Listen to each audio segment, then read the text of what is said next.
Welcome back to Math Dogs. If you're new to the channel, please comment, like, and subscribe. If you have any questions, please comment down below. Problem number 2 says you just bought a new leash at the pet store and handed the clerk a $20 bill.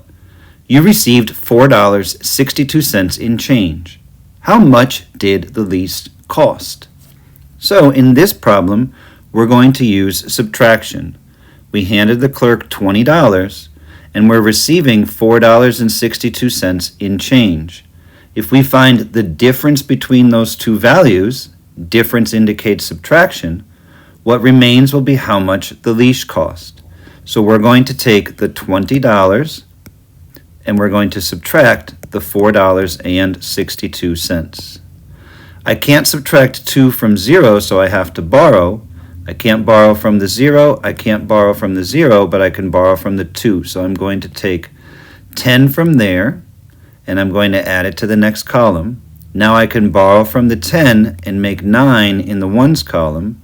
I can put 10 in the tenths column, borrow from there, make 9, and put 10 in the hundredths column. So 10 minus 2 will be 8. 9 minus 6 will be 3. Carry down my decimal point. 9 minus 4 will be 5, and 1 minus nothing in the tens place will be 1. And so, when we find the difference of the $20 that we handed and the $4.62 we received in change, we find out that the leash costs $15.38.